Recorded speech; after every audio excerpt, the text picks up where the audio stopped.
Hey YouTube, DeFi Bay here. Let's talk about the music industry and NFTs. So obviously this year we've seen the NFT space do wonders for the digital art community by helping them solve some problems such as provenance and royalty distribution. I think that there's a lot of untapped potential for the same to be done in the music industry, and I think actually the next wave in NFTs is going to be in music. There are major pain points in this archaic framework. The two major ones being, one, many songs go entirely unheard with 90% of streams going to the top 1% of artists.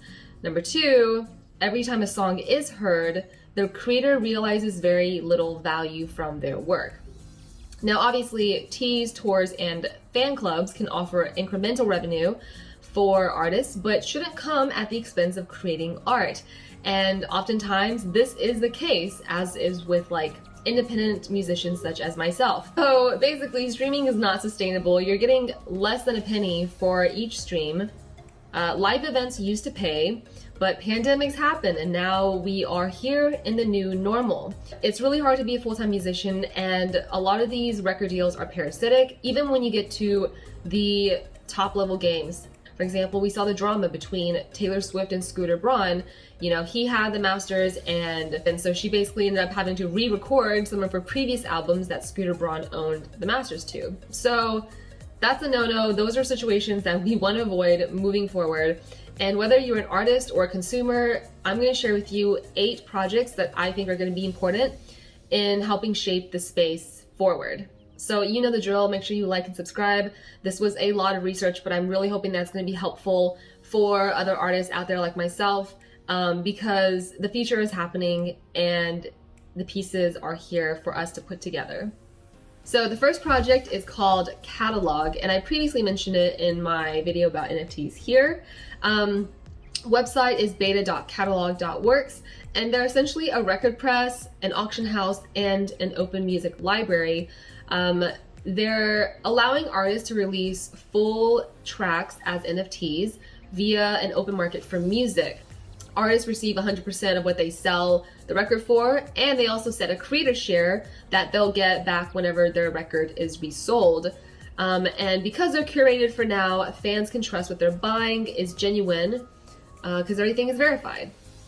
The second one is called sound.xyz, and this is a suite of Web3 native music and economic tools powering the next generation of artists and their communities, starting with listening parties for new releases. So this one's similar in that you can mint your music as NFTs, but they also offer additional support, I would say, for artists in terms of giving them, listening parties and incentives to the community for interacting with the artist. They also kind of gamify this a little bit. They say, have fun being a backer. Every song has a golden egg hidden on a randomly selected timestamp in the song. So that means that if you make a comment, kind of like in the SoundCloud format, if you make a comment on the timestamp, on the winning timestamp, that means you win a golden NFT that you just get upgraded NFT. So it's pretty cool. So one, you can launch a listing party. They basically turn the release of a music into an event, and allow listeners to showcase their early support. Because one of the things about ownership is that flex factor, is that I found Bieber before he was Bieber factor, right? And I think that is going to be an incentive for supporters to use this platform. In addition, the Sound NFTs are your access pass to the Sound community on Discord, where you get to interact with each other, artists and listeners alike. You can have collaborative projects, weekly hangouts, and it gives you that closer connection with the artist, which in general, fans want. You don't want to just listen to the song in a vacuum. You want to be there with the artist, and you kind of want to feel like you're part of the crew. So for an artist, you get to mint original high-quality song NFTs while retaining true ownership and provenance of your work. because the smart contract that mints NFTs is unique to each artist. Kind of like how I was saying in the previous video about Chip, is that it doesn't get lost in the sea of NFTs. For example, if you were to list it on a secondary market like OpenSea, it would show up as a distinct collection because you own your unique NFT smart contract.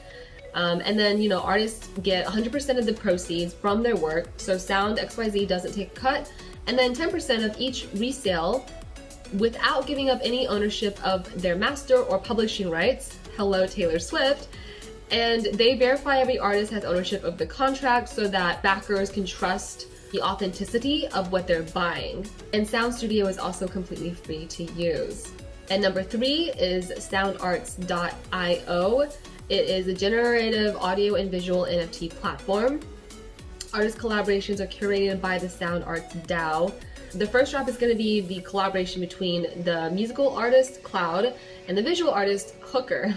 For this one, you know, it's a whitelist for future drops.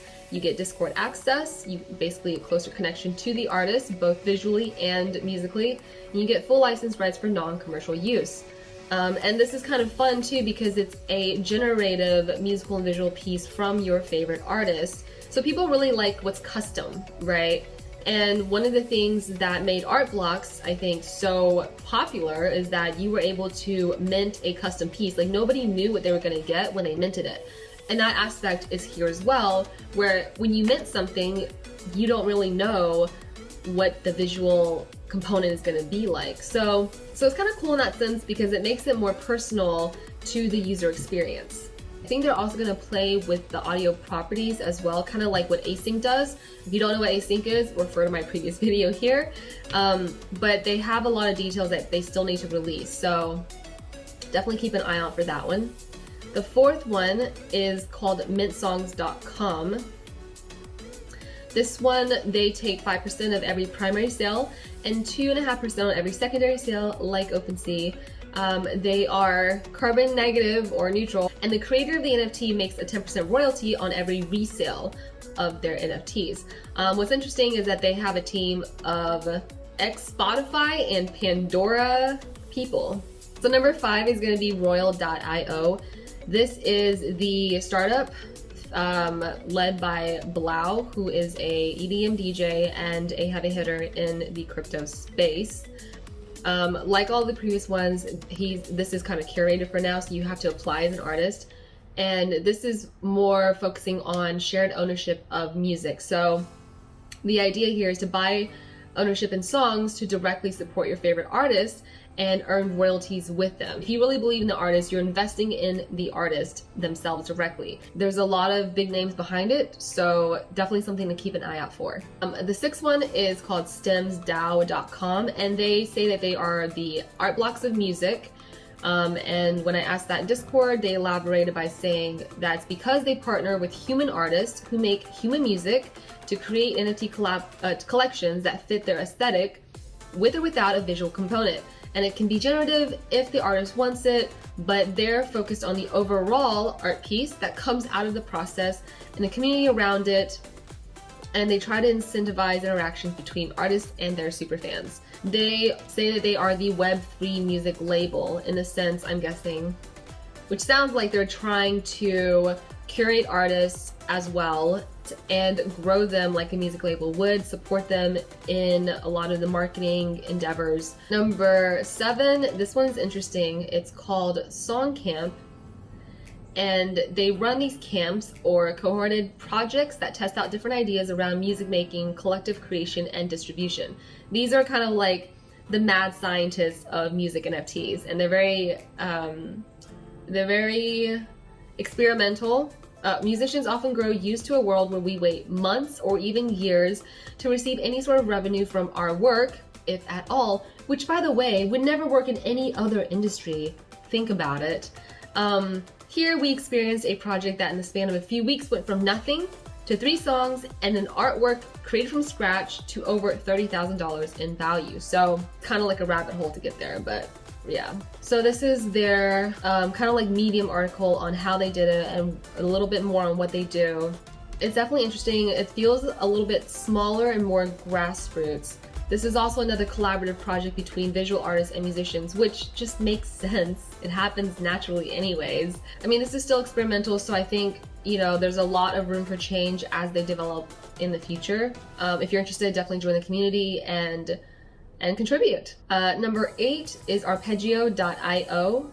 This is the first on-chain music platform. Arpeggio is the first and only blockchain music creation platform, providing tools for the next generation of creators to compose, collaborate, and sell their music on-chain. This one's kind of fun. It's a little bit nerdy, where they really emphasize them being on-chain. They're kind of like the musical component of autoglyphs. So this one you can kind of play around, make your beats on-chain, and then mint it. And you can buy these one studio passes that enable you to mint one song. And there's only 600 studio passes. There is somewhat of a barrier to entry. It's a little bit more limited. And they also liken themselves to art blocks because of the fully on-chain NFT platform component. They want to kind of combine the Venn diagrams equally between holders and creators. Thanks so much for watching this video. I hope you found it helpful, and I even put in some extra resources for you to check out and dig deeper if you want to.